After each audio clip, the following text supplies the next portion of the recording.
አብ ማለትም ማለት ነው ባይዘው አብ ማለት በግዕዝ ነው አባት ማለት ነው ወይንም በእንግሊዝኛው ፋዘር ማለት ነው ይሁ ዘፋዘር ኦፍ ችግር የለውም እሱ ላይ እንመጣለን ቅድሚያ አባት አለ ይባላል ስሙን ራሱ ይቀበላል ለምሳሌ ሐቅ ይሄን ያለችው ለምሳሌ ሐቅ ክርስትና እኮ ዲስከስ እኮ መደረግ እኮ ይቻላል አይደል እንዴ ወንድማችን መሐመድ ሐቅ ክርስቶስ ነው እውነት ክርስቶስ ነው ዮሐንስ ወንጌል ምዕራፍ 14 ላይ ቁጥር 6 ላይ እውነት ህይወት መንገድ እኔ ነኝ ይላል ሐቅ ተብሎ የሚጠራው ክርስቶስ ነው እሺ ቆይ ክርስቶስ ማን ነው ክርስቶስ ክርስቶስ የአብ ልጅ ነው ስለዚህ አላህ አብ ነው ስለዚህ አላህ አብ ነው ቆይ ዝም በል ክርስቶስ የአብ ልጅ ነው አብ ክርስቶስ ወለደ ማለት ነው ክርስቶስ አብን ወለደ አብ ክርስቶስን ወለደ ቃልን ወልድን አዎ ወለደ ያ ወለደ ምን ነው አይደለም ትንሽ አናሎጂው ወለደ ምን ሆነ አሁን እኮ ባይዘው ሌላ ነገር ስትፈልግ ማለት ነው ስለ ኢየሱስ ክርስቶስ ማለት ነው ይሄንኛው በተመሳሳይ ኢሳጋም አላህ አስወልዶታል ማርያምን አስወልዷታል ምን ልትል ነው የኢሳ አባት ማን ነው የኢሳ አባት ማን ነው ማይከል አንሳና ቀጥል የኢሳ አባት ማን ነው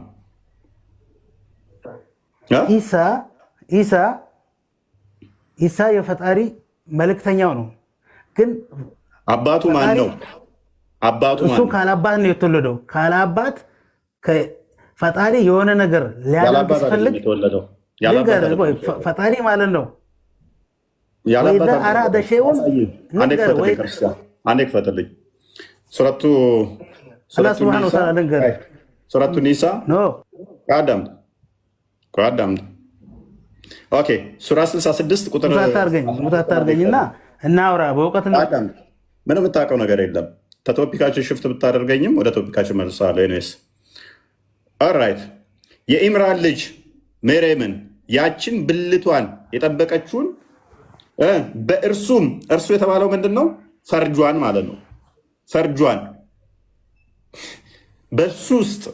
በእርሱ ውስጥ ከመንፈሳችን ነፋፋን ማን የነፋው አላህ በምን ውስጥ በብልቷ ውስጥ ይሄ ነፊና ተነፊ ያለ በእስልምና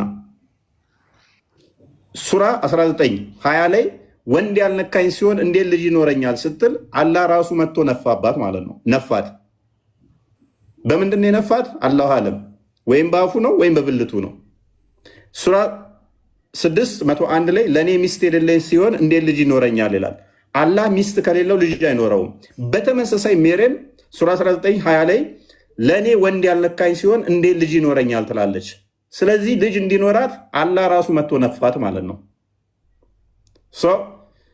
አላህ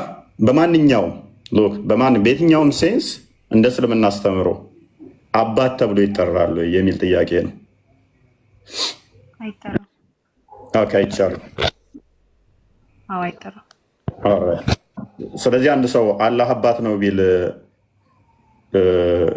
ትክክል ነው ይሄን ማለቱ አይደለም ኦልራይት ኦኬ ስለዚህ እኛ ለምሳሌ መጽሐፍ ቅዱስ ላይ አምላካችንን አባት ብለን እንጠራለን ስለዚህ አላህ ሊሆን ይችላል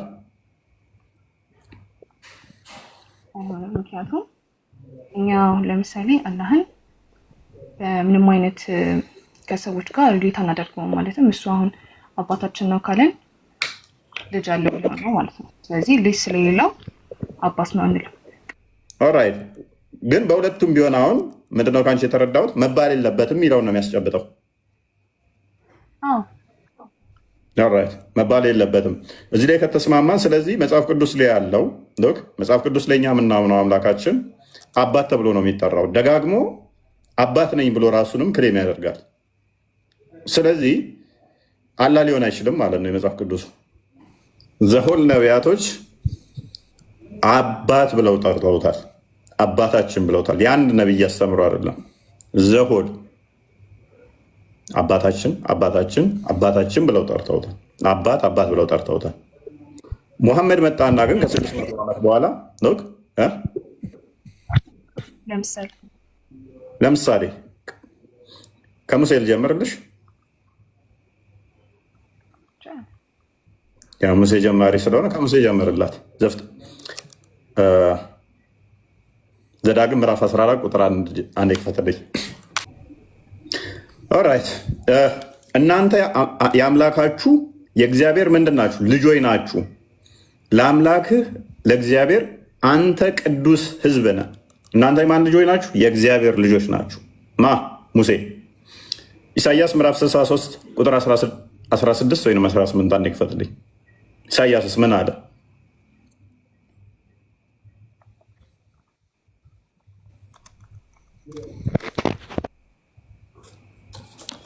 አንብቦ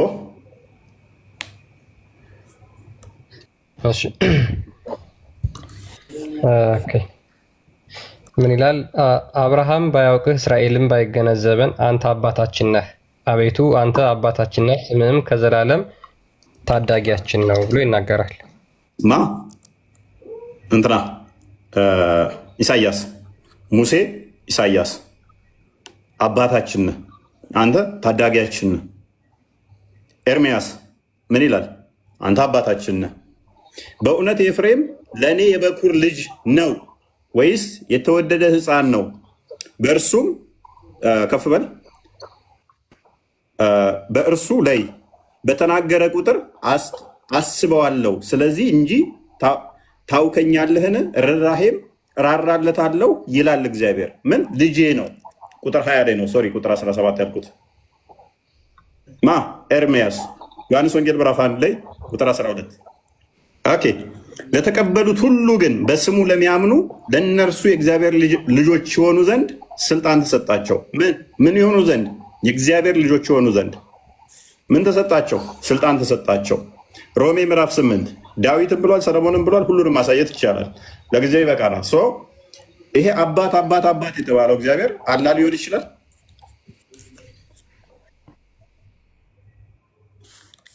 ማይኑር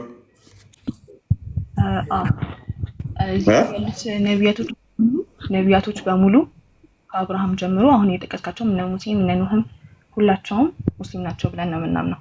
አንተ አሁን ስላሳየኸኝ እነሱ ማመናቸው አይደለም። ይሄ የተጠቀሰው አባት የተባለውን ይሄን አላህ ነው ብለሽ መተርጎም ትችላለሽ። ይሄንን ለምንድን ነው በአንተ ባይብል እኔ አላህ ነው ጥቼ የሚከተው ነው? እዚህ ጋር አልገባኝ ነገር። ምክንያቱም ያንተ ባይብል አሁን አኩሬት የሆነ የተቀመጠ ነገር ነው ብዬ ስለማላስብ ምንም አላህን እዚህ ጋር ከመጣት በፊት ጨረስን። ማሂኑር ጨረስን። አይገናኝም ማለት ነው። ምክንያቱም እግዚአብሔር የሚለው ቦታ ላይ አላህ ከተሽ ከዛ አባት ልትዋችም ማለት ነው። እግዚአብሔር እኮ አንድ ነው አይደለም? ዞሮ ዞሮ ሁለት አምላክ ሊኖረን አይችልም። እኔ እናንተ እሱ አርጊመንት እናደርገው ሌላ ነው፣ ሌላ አርጊመንት ነው እሱ ነገር። ቆይ አንድ አምላክ እንዳለማ አላህም እግዚአብሔርም አሉ ብለህ ነው የምታስበው? ኖ እያልኩሽ ያለሁት ምንድን ነው እሱ የተለያየ አምላክ አሉ እያልኩ እንትን የፈጠረ አለ ሳይሆን፣ ነገር ግን ይሄ አንቺ የምታመልኪውና እኔ የማመልከው ግን አንድ ነው ወይ? አንድ አይደለም። ይሄ የምናመልከው አንቺ ከምታመልኪው ጋር አንድ ነው? አዎ አንድ ነው። ስለዚህ አላህ አባት ነው ማለት ነው። አባት አይደለም አልኩህ እኮ ከቅድም ጀምሮ ያስረዳህ የነበረው እሱ ነው። አባት ካልሆነ እንዴት አንድ ሆነ ታዲያ? አባት ካልሆነ ታዲያ እንዴት አንድ ሆነ? አንድ ነው መልሰሽ አልሽኝ እኮ። አንድ ከሆነ አባት ነው ማለት ነው አላህ። አንተ ነህ እኮ አባት ነው እያልከኝ ያለኸው በባይብልህ ዙሪያ። እኔ ሳልሆን መጽሐፌ ነው እያልሽ ያለው። መጽሐፍህ ማለት ማይኑር የአንቺ መጽሐፍ አባት አይደለም ይላል አምላክሽን፣ የእኔ መጽሐፍ ደግሞ አባት ነው ይለኛል። ስለዚህ አንድ እንዴት ሊሆን ይችላል? ወይንስ ቀድሞ ያንቺ መጥቶ ቢሆን ኖሮ በፊት ስላልወለደ ነው አሁን ወልዶ ነው ይባል ነበረ ወይ? ነገር ግን እንዴት አንተን የፈጠረህ ጌታ አባትህ እንዴት ሊሆን ይችላል ብለህ ታስባለህ? እሱ ሌላ አርጉመንት ይሆናል። ቆይ ማሂኑር፣ አሁን አንቺ መጽሐፍ ቅዱሴን በእስልምናው እየዳኘች ስለሆነ ሱራ 6 101 አንዴ ክፈትላት። ለምሳሌ አንቺ አግብተሻል? ኦኬ። ከማግባትሽ በፊት ያለ ባል ልጅ ሊኖርሽ ይችላል? እኔ ዲቃላ ሳወልጂ ወይንም ደግሞ ልጅ ይኖረኛል? እኔ ነው ያ አንቺ ያለ ወንድ ልጅ ሊኖርሽ ይችላል? አይችልም። ጎበዝ። ምክንያቱም ያለ ባል ልጅ ሊኖርሽ አይችልም። ምክንያቱም ነሰሰርሊ የሁለቱ ጥምረት ስለሆነ ልጅ የሚያስገኘው። አላህ ልጅ እንዲኖረው ነሰሰርሊ ሚስት ያስፈልገዋል። እኛ ደግሞ እንደዛ እናምንም። አምላክ ልጅ ሊኖረው ዘንድ አስተፍሩላት አምላክ ልጅ ሊኖረው ዘንድ ሚስት ያስፈልገዋል ብለን አናምንም። አላህ ግን የግዴታ ሚስት ስለሚያስፈልገው እንዲህ ይላል፣ እርሱ ሰማያትንና ምድርን ያለ ቢጤ ፈጣሪ ነው። ማ እርሱ አላህ ማለት ነው። ለእርሱ ሚስት ሎክ ለእርሱ ሚስት የሌለችው ሲሆን እንዴት ለእርሱ ልጅ ይኖረዋል? ቅድም አንቺ ምን ብዬሻለሁ? ባል ሳይኖርሽ ልጅ ይኖርሻለሁ ስልሽ እንዴት ይኖረኛል? አይኖረኝም አልሽ። ስለዚህ አላህም ለእሱ ሚስት ስለሌለው ልጅ የለውም ስልሽ አስተፍሩላህ አልሽ። ቁርአኑ እኮ የሚለው ለእርሱ ሚስት የሌለችው ሲሆን እንዴት ልጅ ይኖረዋል? ሪቶሪካል በሆነ ኤክስፕሬሽን ጥያቄ እየጠየቀ እነሱን ቻሌንጅ እያደረገ ነው። እኔ ለምሳሌ ልጅ አለህ እፎይ ስባል ሚስት ሳላገባ ከሚስት ሳልገናኝ እንዴት ልጅ ይኖረኛል ብል ነሰሰርሊ እፎይ ልጅ እንዲኖረው ሚስት ያስፈልገዋል። ማሂ ኑር ልጅ አላት ብትባል ሳላገባ ከወንድ ሳልገናኝ እንዴት ልጅ ይኖረኛል ብትል ምን እያለች ነው? ነሰሰርሊ ማሂ ኑር ልጅ እንዲኖራት ሚስት ያስፈልጋታል። ይህንን ደግሞ በቁርአኑ ልፈስርልሽ። ሱራ 19 ይክፈተው። ማርያም ይህንን ጥያቄ ተመሳሳይ አላህ የተናገረውን ትናገራለች። ምን ብላ? ቁርአኑን እናንብበው። እኔ ከምለው ቁጥር 20 ላይ ይመስለኛል።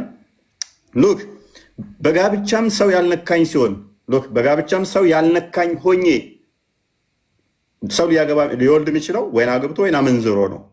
አንሴልሽ ኦኬ። በጋብቻ ሰው ያልነካኝ ሆኜ አመንዝራም ሳልሆን ለእኔ እንዴት ልጅ ይኖረኛል አለች። ስለዚህ ነሰሰርሊ ማርያምም ልጅ እንዲኖር ምን ያስፈልጋታል? ኤክስተርናል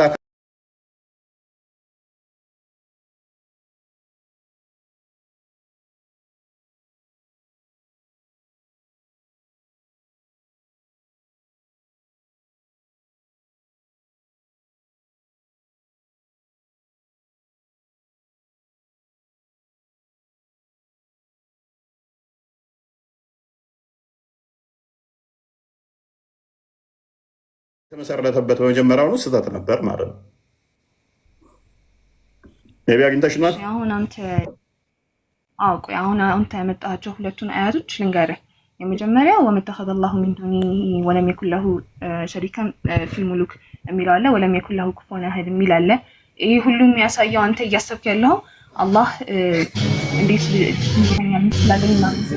ነገር አይነት ነገሮች ሳይሆን አላህ ምንድን ነው ያለው እዛ ጋር አላህ ምንም አይነት ልጅ የለኝም ማለት መጀመሪያ አይደለ፣ ፓርትነርም የለኝም ማለት ግልጽ ለማድረግ ነው። ምክንያቱም አሁን እናንተ ማርያምን ልክ እንዴት አድርጋችሁ የምታስቧት አይዶን ነው፣ በደንብ እርግጠኛ አይደለሁም። በእናንተ ግን ምን አድርጋችሁ የምታስቧት መርያምን ከአብ ጋር ታገናኟታላችሁ እንዴ?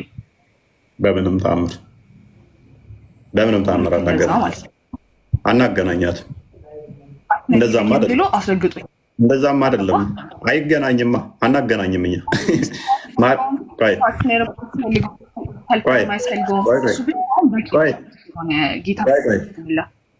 ቆይ ማርያምን ምንም ከአምላክ አስተምሮ ጋር ማርያም ከእንትን ጋር አባት ከመባል ጋር ምንም ያገናኝ ነው አይደለም። ምንም ያገናኛት አይደለም። ሙሴ እግዚአብሔር አባታችን ሲል ማርያም አልተወለደችም። እንኳን ማርያም እናት አባቶቿም አልተወለዱ። ዳዊት እግዚአብሔር አባታችን ሲል ማርያም ታይና ቤተሰቦቿም አልተወለዱ እናት አባቶቿ። ስለዚህ ምንም ያገናኘው አይደለም። አላህ እያሰበ ያለው ነሰሰርሊ አላህ ልጅ ይኖረው ዘንድ ሚስት ያስፈልገዋል እያሰበ ስለሆነ፣ ስለዚህ በየትኛውም ሴንስ አላህ አባት ሊባል ይችላል ወይ? መጀመሪያ አደምን ሲፈጥረው ፓርትነር ኖሮት ነው። አደምን ሲፈጥረው ፓርትነር ኖሮት ነው። ምን አገናኘ ከፓርትነር ጋር? አይገናኝም። አንተ አሁን ያልከኝ የለኝም እያለ ከሆነ እዚች ጋር ምንድነው መርየምም ደግሞ ምንም አይነት ፓርትነር ሳይኖረኝ እንዴት ልጅ ወልዳለሁ ካለች ዘንብል ልታረጋቸው ነው ማለት ነው። ሁለቱን እያነጻጸርክ ነው፣ ሰውና ፍጡርን ፈጣሪንና ፍጡርን እያነጻጸርክ ነው ማለት ነው። እዚህ ጋር መጀመሪያ ትክክለኛ ነገር እሱ ነው። ፍጡርና ፈጣሪ እያነጻጸረው በምንም አይነት የተነጻጸሩት ግን ምንድነው እሱ? ቆይ የተነጻጸሩት በምንድን ነው? ቆይ ማይኑር የተነጻጸሩት አዳምጪኝ አይደለ? ከወንድ አዳምጪኝ። የተነጻጸረው ምንድን ነው? እሱ ተመሳሳይ ቃል ነው የተጠቀሙት። አልተጠቀሙም። ተመሳሳይ ቃል ምንድን ነው የተጠቀሙት? ሁለቱም ልጅ ለመውለድ አይደለም? ልጅ ለመውለድ አይደለም ሁለቱም የሚናገሩት? ጅብሪል አለይሂ ሰላም ማርያምን ሲያናግራት ልጅ ይሰጣል ሲላት እንዴት ሳልገናኝ ንጹህ ሆኜ ሳለሁ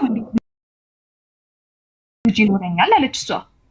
ስለዚህ ልጅ ለመውለድ ምን ያስፈልገኛል አለች ማለት ነው።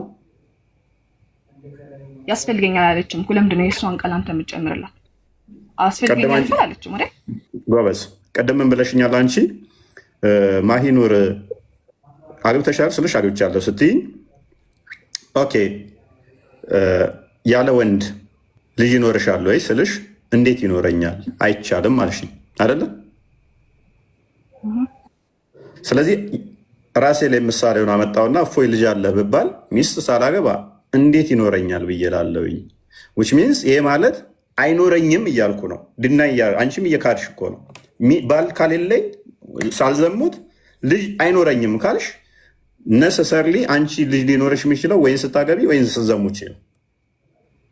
ኮንዲሽኑ ራሱ ይህንን ስለሚመራ በጣም ሲምፕል እና ኢዚ ማንም ሰው የሚረዳው ነው። ምግብ በልተሃል ጠግበሃል እንዴ ሲባል ሳልበላ እንዴት ነው እሱ የምጠግበው ቢል አንድ ሰው which is የሚጠገበው ከተበላ በኋላ እንደሆነ ግልጽ ነው።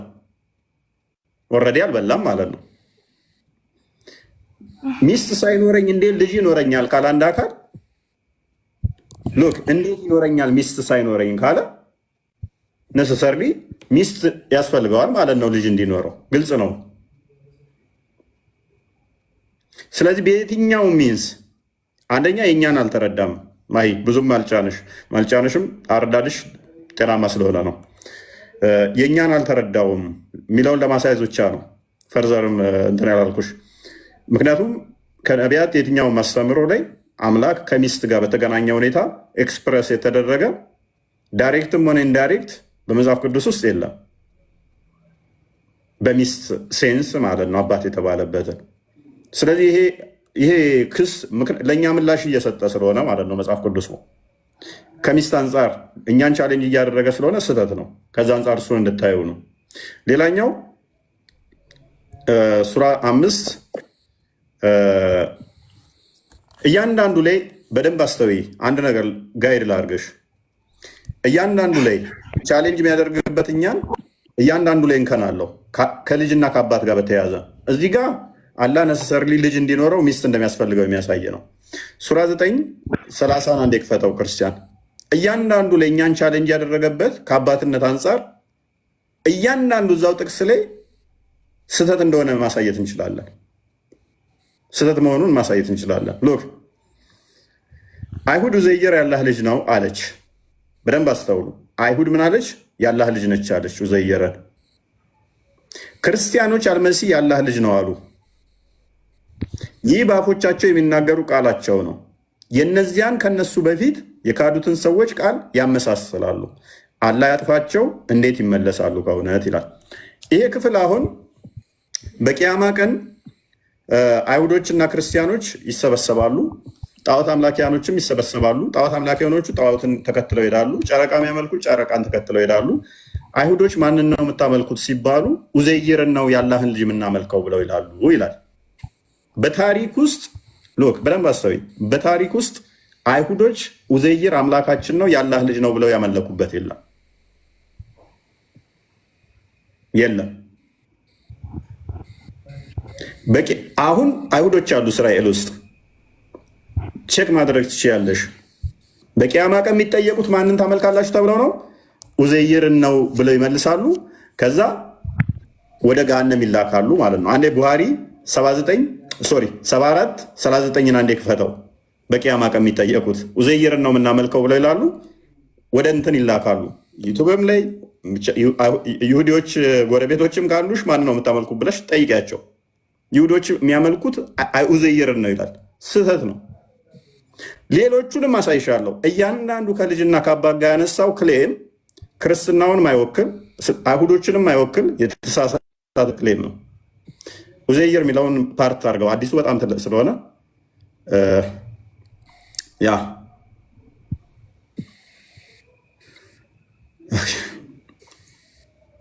ኦኬ አንብበው። then it will be said to the Jewish what did you to worship አይሁዶችን ይባላሉ ማንን ነበር የምታመልኩት ተብለው ይባላሉ። they will reply we used to worship Ezra the son of Allah ማንን ይላሉ? ኡዘይርን የአላህን ልጅ እዝራን ስናመልክ ነበር ይላሉ። አይሁዶችን ቼክ ማድረግ ይቻላል። እስራኤል የምታመልኩት እዝራን ነው ብሎ ቼክ ማድረግ ይቻላል። ኤኒዌይስ ስህተት ነው ማለት ነው። ሌላኛው ቻሌንጅ ያደረገው 5:18 ነው። ሱራ 5:18 17 ጀምሮ እኛን ለመቃወም የመጡ ጥቅሶቹ በመውላ ስህተት ናቸው። ከአባትነት አንጻር የመጣው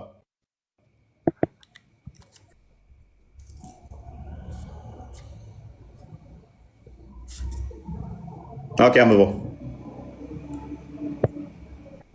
ኦኬ አይሁዶችና ክርስቲያኖችም እኛ የአላህ ልጆችና ወዳጆቹ ነን አሉ። ታዲያ በኃጢአቶቻችሁ ለምን ያሰቃያችኋል? አይደላችሁም እናንተ ከፈጠራችሁ ሰዎች ናችሁ በላቸው። ለሚሻው ሰው ይምራል፣ የሚሻውንም ሰው ይቀጣል። የሰማያትና የምድር በመካከላቸው ያሉ ሁሉ ንግስና የአላህ ብቻ ነው። ማሂ እዚህ ጋር ደግሞ እኛን በምን እንደተቃወመን ታውቂያለሽ? እኛ የፈጣሪ ልጅ ነን ማለታችንን በምን እንደተቃወመ ታውቂያለሽ? ልጁ ከሆናችሁ ለምን ትቀጣላችሁ? አባት ልጁን አይቀጣም ነው። መጽሐፍ ቅዱስ ደግሞ ኮምፕሊትሊ ከዚህ ጋር ይጋጫል። ዕብራውያን ምዕራፍ 12 አንዴ ክፈተው። ዕብራውያን 12:5 ላይ መጽሐፍ ቅዱስ ደግሞ ምን ይላል? ቁርአኑ እያለን ያለው ልጆች አይደላችሁም፣ ልጆች ብትሆኑ ኖሮ ስታጠፉ አይቀጣችሁም ነበር። ስለዚህ ልጅ ስላልሆናችሁ ነው።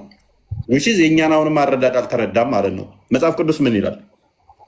እንደ ልጆቹም ከእናንተ ሉክ ልጅ ከሆናችሁ አይቀጣችሁም ነው ያለ ቁርአኑ። መጽሐፍ ቅዱሳችን ግን ምን ይላል? እንደ ልጆችም ከእናንተ ጋር ልጄ ሆይ የጌታን ቅጣት አታቃል፣ በሚገስጽህም ጊዜ አትድከም፣ ጌታ የሚወደውን ይቀጣዋልና የሚቀበለውንም ልጅ ሁሉ ይገርፈዋል ብሎ የሚናገረው ምክር ረስታችኋል። ለመቀጣት ታገሱ፣ እግዚአብሔር እንደ ልጆች ያደርጋችኋልና። አባቱ የማይቀጣው ልጅ ግን ማን ነው?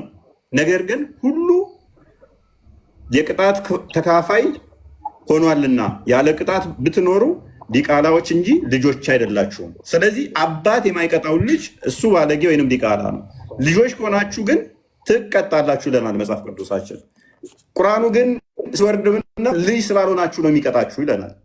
የእኛንና የእናንተ አስተምሮ ኮምፕሊትሊ ከብሉይ ኪዳን በተለያየ ቦታ ላይ ልጆች ስለሆናችሁ እቀጣችኋለሁ፣ ልጆች ኢቭን ቅጣን ይላሉ፣ ቻሌንጅ ያደርጋሉ ነቢያቶቹ። አጥፍተናልና ቅጣን ይላሉ፣ ገስጸን ይላሉ። ቁርአኑ መጣና ግን ልጆች ስላልሆናችሁ የምትቀጡት። አሁንም የእኛን አስተምሮ አልተረዳም ማለት ነው። የእኛ አስተምሮ ኃጢአት በምንሰራ ሰዓት፣ በምናጠፋ ሰዓት፣ ወንጀል በምንሰራ ሰዓት ፈጣሪ ይቀጣናል ብለን እናምናለን። የእኛን አስተምሮ ካልተረዳ ደግሞ የእኛን ለመቃወም ራሱ መረዳት ያስፈልጋል። ራእይ ምዕራፍ 3 ቁጥር 19 አንዴ ክፈተው። ስለዚህ እኛን አይመለከተንም። ክሶቹ ራሱ እኛ የሚመለከቱ አይደሉም። ሚስ ሪፕሬዘንት አድርጎናል። አሁን ምን ይሆናል?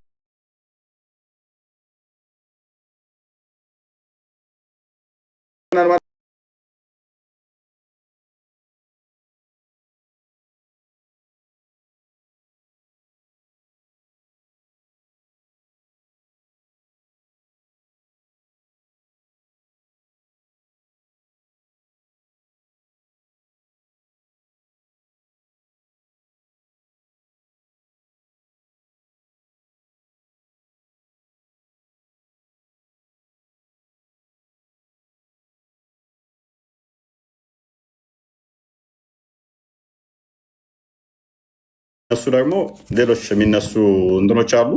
እያንዳንዱ ከልጅነት አንጻር የመጡት ጥቅሶቹ እኛን ለመቃወም የመጡት አንዳንዶቹ ሶፈኒ አስቂኝ ናቸው።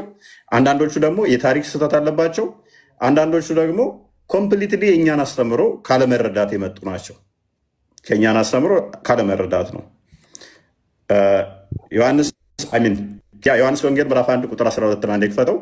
ቅድም እዛ ጋር ለአራማን ልጅን ሚስት የሌለው ሲሆን እንዴት ልጅ ይኖረዋል ብሎ ሲል መጽሐፍ ቅዱሳችን ግን ይሄ ከሚስት ጋር እንዳልሆነ በግልጽ ይመልሰዋል። ከእንትን ጋር እንዳልሆነ ማለት ነው። እንደዚህ ይላል፣ ለተቀበሉት ሁሉ ግን በስሙ ለሚያምኑት ለተቀበሉት በስሙ ለሚያምኑ ለእነርሱ የእግዚአብሔር ልጆች የሆኑ ዘንድ ስልጣንን ሰጣቸው። እነርሱም ከእግዚአብሔር ተወለዱ እንጂ ከደም ልብ በይ ከደም ወይንም ከስጋ ፍቃድ ወይም ከወንድ ፍቃድ አልተወለዱ። ስለዚህ በስጋ ርካቤ በሚደረገው ወይም ወንድና ሚስት ተገናኝተው እንደሚደረግ አይደለም። ከእግዚአብሔር ተወለደ ሲባል አንድ ሰው ወሲብ ተደርጎ የስጋ ፍቃድ ተፈጽሞ እያልን አይደለም። ግልጽ ነው ማለት ነው።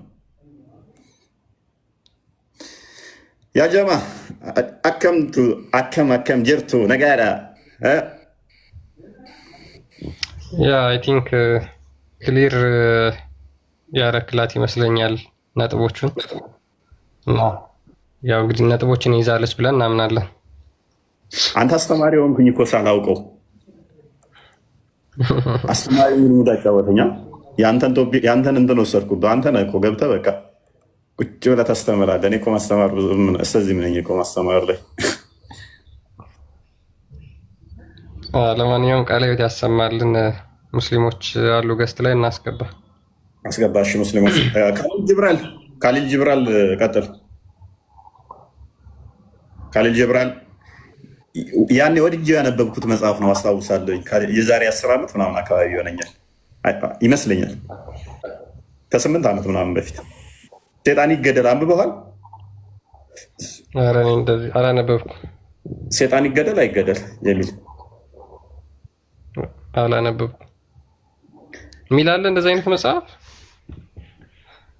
አይ ቲንክ ሱፊ ነው ሰውየው፣ ሱፊ ሙስሊም ነው እና ክርስቶስን በጣም ይወዳሉ ነገር ምናምን ከሙስሊም ሴክስ እና እንደዛ ነው።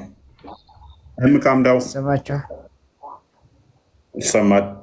ካምዳውን አይ ቲንክ ቀድሞ ገባ ገባኝ ነኝ። ካምዳውን ሰላም ሰላም ሰላም፣ እንኳን ደህና መጣሽ። እንኳን ደህና ቆየ። ኦኬ ሙስሊም? ያ አልሐምዱሊላህ ሙስሊም። መልካም። ሜቢ የተነሳውን ሰምተሽዋል? ኦኬ ምትይን አለ ነው ጥያቄውን ልድገምልሽ። አሁን ያወጣው ክርስቲያን አሁን ቁጥር 13 እሺ ከደም ወይ ከስጋ የተባለ አይደለም የሚለው ያ የእናንተ አባት ነው የምትሉት ከምን አንጻር ነው? መልካም አንዴ ሚዩት አድርጋ አንድ ተራን ጠብቅ፣ ወይ ጣልቃ ትግባ። እኛ አባት ስንባል ክርስቶስን በመቀበል በጸጋ ነው።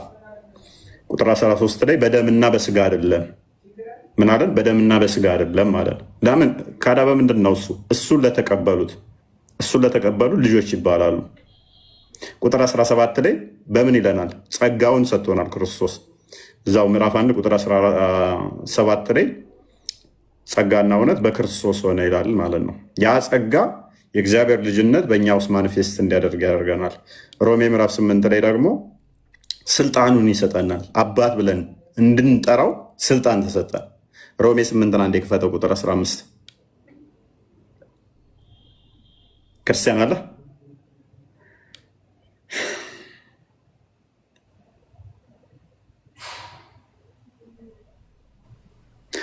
ኦራይት።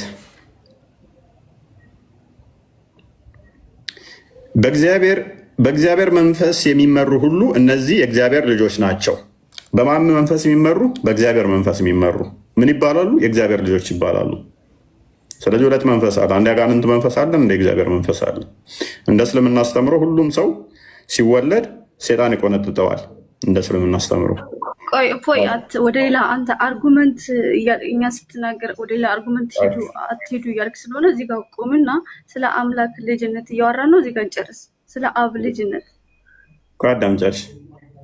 ስለዚህ በእግዚአብሔር መንፈስ የሚመሩ ሁሉ ምንድን ናቸው? የእግዚአብሔር ልጆች ናቸውና አባት አባት ብለን የምንጮህበትን የልጅነት መንፈስ ተቀብላችኋል። ምን አብ አብ ብለን የምንጮህበትን የልጅነት መንፈስ ምን ተብለናል? ተቀብለናል። ቁጥር 12 እንዳየ ነው ለተቀበሉት ምን ሰጥቷቸዋል ይላል። ምን ሰጥቷቸዋል የሚለው ወታችን ቅድም ያሳየነው ላይ ስልጣን። ያ አሁን ደግሞ እዚህ ጋር መጣና ምን ይለናል? ምን ሰጠን ይላል? አባት ብለን የምንጠራበትን ተቀበልን ይላል። እዛ ጋር ሰጣችኋለን፣ እዚህ ጋር ተቀበልናለን። ስለዚህ ተሰጠን፣ ያ ስልጣን ተሰጠን ማለት ነው። አባት አባት ብለን የምንጮህበትን የልጅነት መንፈስ ተቀብላችኋል እንጂ እንደገና ለፍርሃትና የባርነትን መንፈስ አልተቀበላችሁምና የእግዚአብሔር ልጆች ከፈረው የእግዚአብሔር መንፈስ መሆናችንን ያ መንፈስ ራሱ ከመንፈሳችን ጋር ይመሰክራል። ከፈረው ልጆች ከሆንን ደግሞ ወራሽ ነን ማለት የእግዚአብሔር ወራሾች ነን። አብረን ደግሞ እንድንከብር አብረን መከራን ብንቀበል ከክርስቶስ ጋር አብረን ወራሾች ነን። ስለዚህ ምንድነን ማለት ነው? ልጆች ከሆንን ወራሾች እንሆናለን ማለት ነው። ወራሾች የምንሆነው ደግሞ ምንድነው? በልጅነት ነው። ልጅ ስንሆን ነው። ይህንን ልጅነት ደግሞ ማን የሰጠን? ክርስቶስ ሰጥቶናል። ይህንን በጸጋ ተቀብለናል ማለት ነው። በኤኒ ሚንስ ታዲያ አላህ ለፍጥረቱ ለልጆቹ አይምን ለእኛ አባት መባል ይችላል ወይ? ይህንን ስልጣን ሰጥቷል። አላህ አሁን እዚህ ጋር አብ በደም ካልተቀላቀላችሁት በስጋ ካላችሁት አባት ከምን አንጻር ነው? እስኪ ከመጽሐፍ ቅዱስ ውስጥ አባትነትን በስንት አይነት መንገዱ ይገልጸዋል? እስኪ ንገረኝ። ምን አልሽኝ? ተቋርጬ ነበር ሶሪ። በመጽሐፍ ቅዱስ ውስጥ አባትነትን ወይም ልጅነትን እንዴት አድርጎ ይገልጸዋል? በስንት አይነት መንገድ ይገልጸዋል? እስኪ ንገረኝ። አባትነት በሁለት አይነት አለ መጽሐፍ ቅዱስ ውስጥ። አብ ለፍጥረቱ ለእኛ የጸጋ አባት ነው፣ በጸጋ የተሰጠን። አብ ግን ከክርስቶስ አንጻር ሲነገር ከወልድ አንጻር ከሆነ በስላሴ በኩል በዛ ተሆነ ደግሞ እሱ የባህሪ ልጅ ይሆናል፣ የባህሪ አባት ይሆናል ማለት ነው። የባህሪና የጸጋ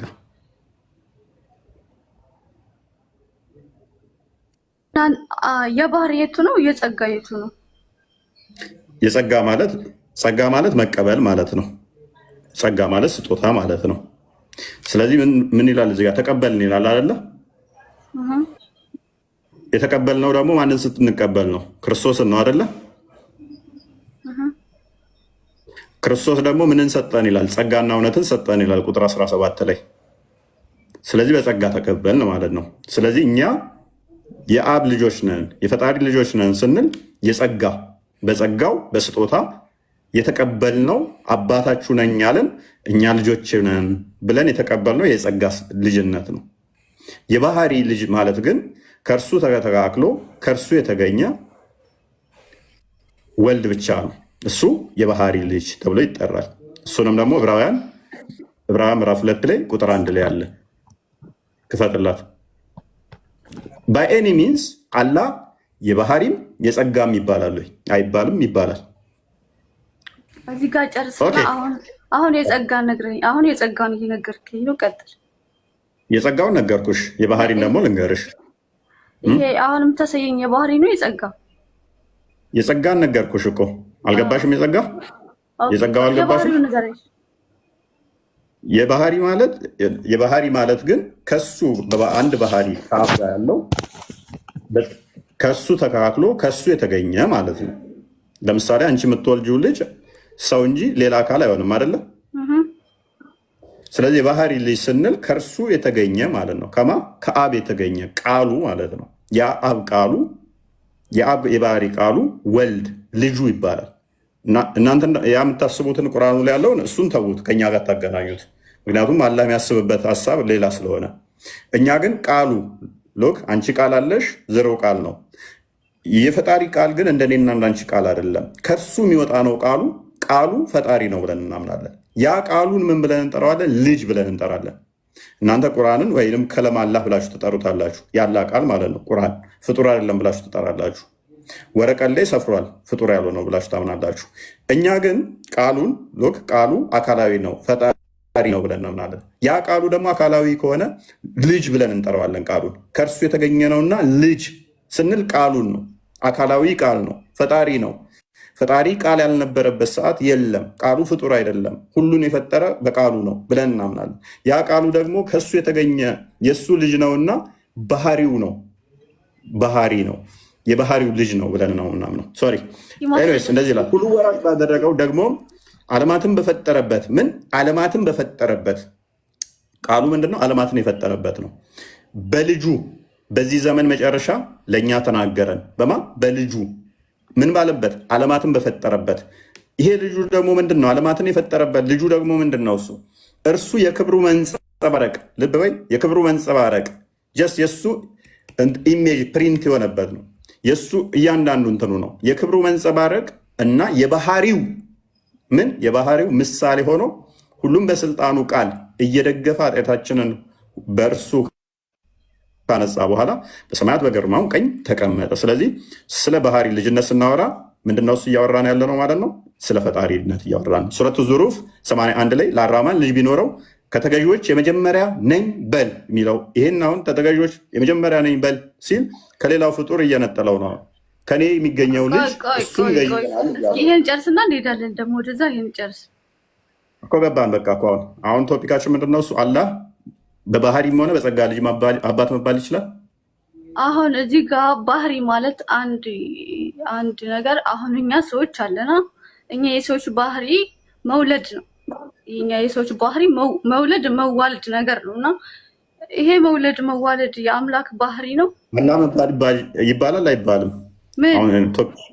አባት ይባላል ከሁለቱ። ከዛ በኋላ እያየነው እንሄዳለን። አባት ከምን አንጻር ነው ያልክ እኮ አንተ ጋር አንተ አሁን የጸጋ አልክ ችግር የለውም የባህሪ አልክ ችግር የለውም። የፈለግሽውን እኔ እስማማለሁ። ምክንያቱም የጸጋውንም እኛ መጽሐፋችን ላይ ተቀምጧል። የባህሪውም ስለተቀመጠ የፈለግሽውን በያንቺ ለዛ ነው ማተር አያደርገኝም። አባት ምን ማለት ነው? አባት ምን ማለት ነው? እፎይ ምንም ይሁን ድፋይን አድርጊና አባት መባል ይችላል ወይ? አላህ አስገኝ ነው፣ ኦሪጂኔተር ነው። አባት ምንም ይሁን ኦኬ። ስለዚህ በኦሪጂኔተር አላህ ኦሪጂኔተር ነው፣ አስገኝ ነው። በባህሪው ይባላል አይባልም? ህይወታችን ካም ዳውን ተረጋጊና። አይባልም። ምን አለ? ምን አለ?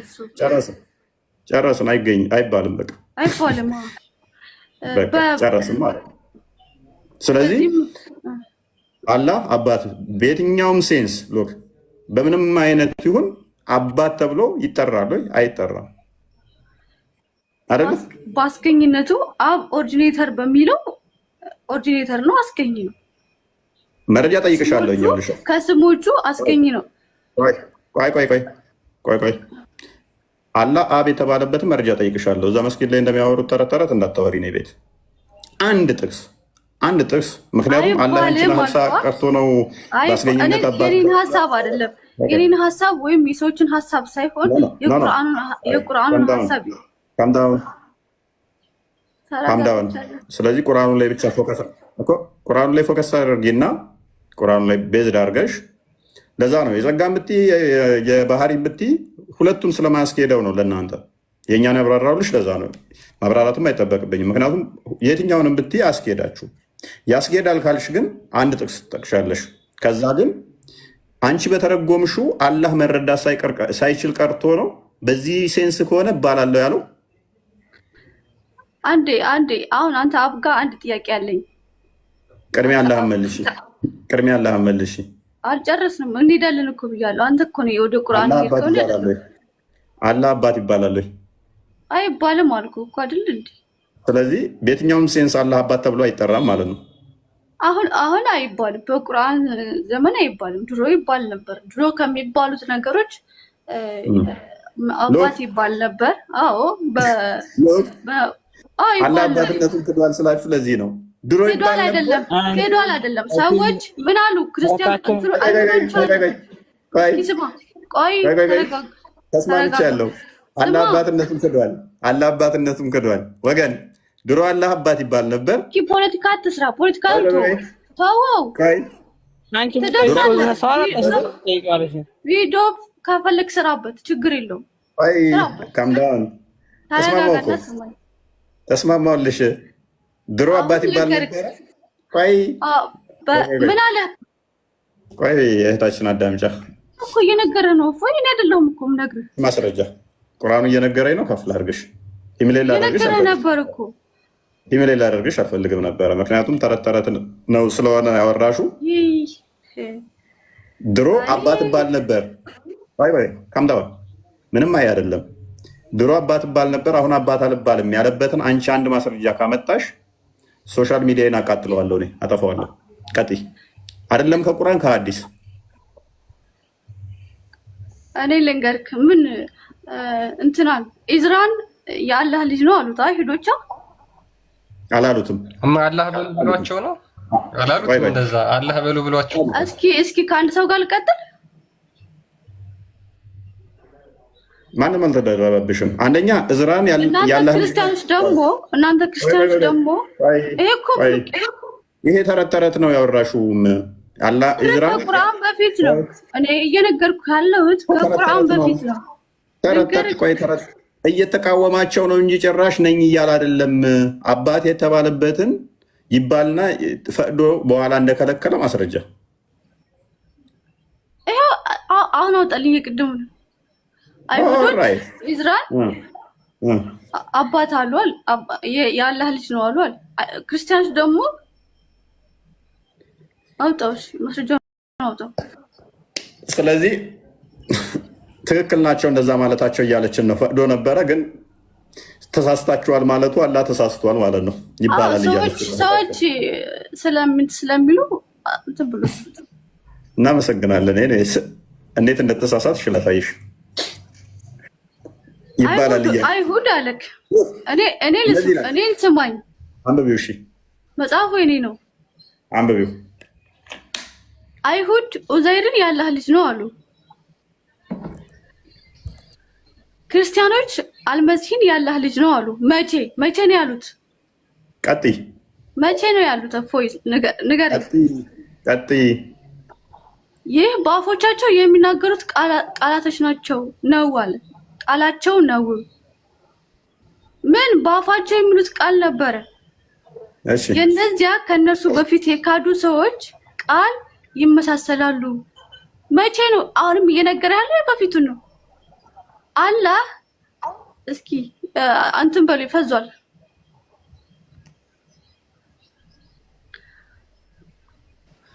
አላህ ያጥፋቸው፣ ከእውነት እንዴት ይመለሳሉ?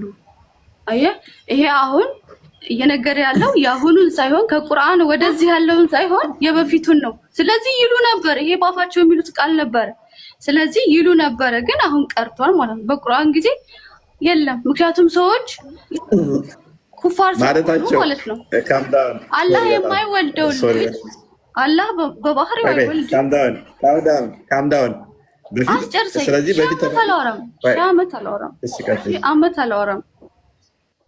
ስለዚህ ይሉ ነበር ማለት ነው። እዚህ ጋር ፍንጭ ይሰጣል እኮ አሉ አይደለ? ክደው ነው እነሱ ያሉት። ክደው እዚህ ጋር እየነገር አይደለም እንጂ አላህ አዟቸው የካዱ ሰዎች ቃል ይመሳሰላሉ። ስለዚህ የበፊት ነበሩ ማለት ነው እንደዛ የሚሉ። ስለዚህ ዛሬ ተፈቅዶላቸው ነበር ማለት ነው። ፍቃድና ተፈቅዶላቸው ነበር ማለት ነው። ስለዚህ ይሄንን ልንገርክ እየሰማሁ እኮ ልጨርስልክ። እሺ ቀጥይ። ይሄ ራሱ ይሄ አሁን ያነበብኩት ራሱ ይሄ በፊት ይባል እንደነበር እንደተፈቀደም ያሳያል ማለት ነው። አያስቅም። ስለዚህ ድሮ አይሁዶችን ኡዘይር ያላህ ልጅ ነው ብለው እንዲያመልኩ ፈቅዶላቸው ነበር ማለት ነው። አላህ ቆይ እዛ ውስጥ አትግባ። እዚህ ጋር ያልኩህ ፈቅዶላቸው አይደለም፣ ራሳቸው ሲፈላሰፉ እንጂ ያደረጉት እሱ ብሏቸው አይደለም። ካም ዳውን ኦኬ ልስማክ አዳምጪ።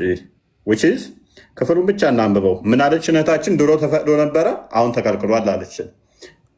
ማስረጃ ስትጠየቅ ይህንን ያመጣችው። ድሮ አላህ አባት ይባል ነበር ተፈቅዶ ነበር፣ አሁን ግን እንደተከለከለ ማሳያ ብላ ያመጣችው ይህንን ነው። አይሁድ ኡዘይር የአላህ ልጅ ነው አለች። ድሮ እንደዚህ ብለው ይሉ ነበር፣ ይሄ ማሳያ ነው አለች። ክርስቲያኖች አልመሲህ የአላህ ልጅ ነው አሉ። ይህ በአፎቻቸው የሚናገሩ ቃላቸው ነው። የነዚያ ከነሱ በፊት የካዱትን ሰዎች ቃል ያመሳስላሉ። ያመኑትን አይደለም የሚለው፣ የካዱትን ሰዎች ቃል ያመሳስላሉ። ምን መናገራቸው ነው የካዱትን ቃል ያመሳሰሉት? ምን ብለው መናገራቸው ነው የካዱትን ያመሳሰለባቸው? የአላህ ልጅ ነው ያሉት። ተተፈቀደ ለምን የካዱትን ሰዎች ቃል አስመሰሉ ይላቸዋል? እነዚህ አይሁድ እንትና ዙበይር ካደ ሰው እኮ ነበር። ዙበይር እኮ ካደ ነው። እዝራ ካዲ ነው። አዎ እቺ ላይ ጫውታ ኢሳስ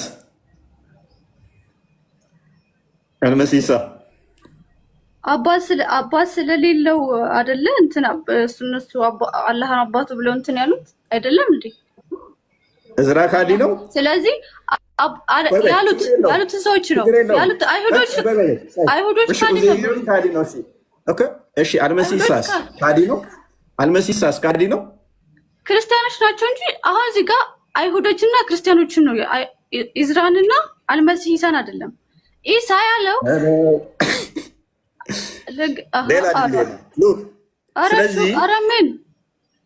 ስለዚህ አይሁዶች ካዲ አይደሉም። እሺ አይሁዶች ካዲ አይደሉም። ክርስቲያኖች ካዲ አይደሉም። ካዲ ያስባላቸው ምን ነው? ካዲ ያስባላቸው ያላ ልጅ በማለታቸው ነው አይደለ? በማለታቸው ነው። አንቺ ደግሞ ያላ ልጅ መባል ተፈቅዷል ያኔ ብለሽኛል እኮ ከመሐመድ በፊት ከተፈቀደ ካዲ ያስባላቸው የቀረው በመሐመድ ጊዜ እንደሆነ ነገርሽን። ስለዚህ በተፈቀደ ሰዓት ላይ አላህ ልጅ አለው ሲሉ ካዲ ሊባሉ አይገባቸው። በክህደት ነው ያስቀመጣቸው። እነሱ በዛ ነው ያስቀመጡት። ለምን በክህደት ያስቀምጣቸዋል? ምክንያቱም አባት ተፈቀደ በኋላ በመሐመድ ጊዜ እኮ ነው አባት አይደለውም ያላቸው። አስቀድሞ አባት ነው የአላህ ልጅ ነው ብለው ምን አደረጉት? አላመለኩትም እንዴ? አባት ተፈቅዷል ብለሽናል እኮ ተፈቅዷል። 18ኛው አምልኮ አለ። የእሱ ልጅ ነው ብሎ እኮ አምልኮ አላለም። እዚህ ጋር ራሳቸውም አባታችንን ብለውታል እኮ ተፈቅዷል ብለሽናል። 5:18 ያኔ ተፈቅዷል አላህ አባት ነው ብለሽናል። ያኔ ከተፈቀደ አባት አይደለውም ለምን ይለናል ታዲያ? አይሁዶችና ክርስቲያኖች ልብ በይ፣ ለሁለቱ ተፈቅዷል ብለሽናል። አይሁዶችና ክርስቲያኖች እኛ የአላህ ልጆች ነን ወዳጆቹ ነን አሉ አለ። ታዲያ በኃጢአታችሁ ለምን ያሰቃያችኋል? አይደላችሁም። ስለዚህ እዚህ ጋር ተሳስተናል። እናንተ አለ ከፈጠራቸው ሰዎች ናችሁ በላቸው። የሚሻው ሰው ይመራል፣ የሚሻውንም ሰው ይቀጣል። የሰማይና የምድርን መካከል ያለውን ሁሉ ንግስና የአላህ ብቻ ነው፣ መመለሻም ወደ እርሱ ብቻ ነው አለ። ስለዚህ እኛ ያላህ ልጅ ነን ክርስቲያኖችና አይሁዶች ማለታቸው አስቀድሞ ስህተት ነው አይደለም? ያላህ ልጅ ወዳጆች ነን አሉ እንጂ እኮ እነሱ እኮ አሉ እንጂ እኮ አልተገበሩትም እኮ ታዲያ አሉ እንጂ አልተገበሩትም ማለታቸው ስህተት ነው አይደለም? ማለታቸው ሳይሆን እዚህ ጋር አልተገዙትም። እሱን አልተገዙትም። ተገዙ አልተገዙ አይደለም ጥያቄው። ያላህ ልጅ ነን ማለታቸው ስህተት ነው አይደለም? እንደ ቁርአንሽ አይደላችሁም እያላችሁ ያለው ናችሁ ነው እያላችሁ ያለው አይደላችሁም ነው። ኢየሱስን አልተገዙትም። እሺ ኢየሱስን አላመለኩትም።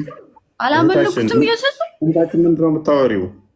ያልጠየቅሽው ጋር ለምን ትሄጃለሽ? ወደኋላ እንዴ ከመጣንበት ነው የምንጀምረው። ኖ ተረጋጊና ሜይ ቢ በደንብ ተረጋጊ። የምታወሪውን በደንብ አስተውይው። ስምሽ ጥሩ ነው እንደ ስምሽ። ሎክ ምን ብለሽ ክሌም አደረግሽ መሰለሽ እህታችን?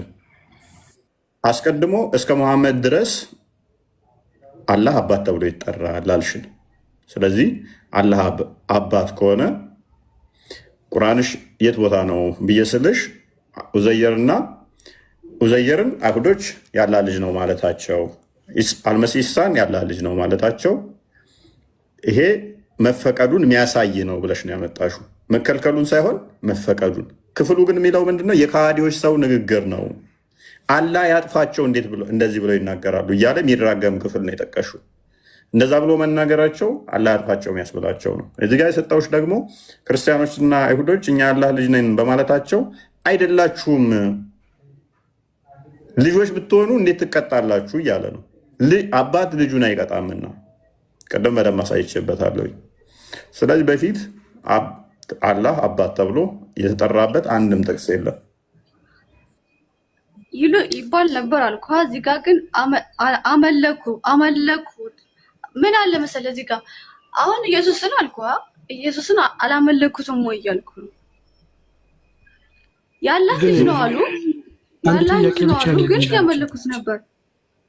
ለአንድ ጥያቄ ሱራ 18 4 እና 5 ቁርአኑ የወረደበት ምክንያት እነዛ አላህ ልጅ አሉ ያሉትን ሊያስፈራራበት ነው ይላል። ቁጥር 4 ላይ ቁጥር 5 ላይ ደግሞ ስትወርጂ እነሱ ልጅ አለው በማለታቸው እነሱም አባቶቻቸውም እውቀት የላቸውም ምንም አያውቁም። ቁርአን የወረደው አላህ ልጅ አለው ላሉት አካላትን ሊያስፈራራ ነው የሚለው። ክፈትላት ክርስቲያን። አንቺ ከነበረው መጀመሪያ እንዴት ያስፈራራቸዋል? ቁርአን የመጣው አይባልም ነው እንጂ ማለት ያለበት ለምን አላችሁ ብሎ አሁን ከዛ እንዴት ይላል? ስለዚህ አሁን ቃል ስጋ ሆነ አሁን እኮ መጣሁ እኮ ታዲያ ከዛ በኋላ ይሄው ሊያስተካክል መጣ። ጉራጅና ከስራ አታቁም ይላቸዋል። የለውም ማለት እኮ ነው አታቁም ማለት። ቁጥር 5 ላይ እናንተ አባቶቻችሁ ምንም አታቁም ይላል። ቁጥር 5 ላይ የወረደ ምክንያት ልጅ አለው ያሉትን ይዘዋል ያሉትን ሊያስፈራራ ነው ያወረደው አላህ ቁርአንን ሊያስፈራራ። ለምን ያስፈራራችኋል? መጀመሪያ ልጅ ኖሮት ከነበረ የሚሉ ከሆነ አትበሉ በቃ ነው እንጂ ለምን ያስፈራራል? አንደኛ ልጅ ኖሮት እኮ አይደለም ልጅ ኖሮት እኮ ወልዶ እኮ አይደለም ኖሮት እኮ አይደለም። አባት ማለት ስላለው ስለወለደ እኮ አይደለም። እናንተ እኮ ከዛው ከድሮ ስለቀጠላችሁ እኮ ነው። እናንተን ልቀጥላችሁ ስለነበረ ሊያርማችሁ መጣ።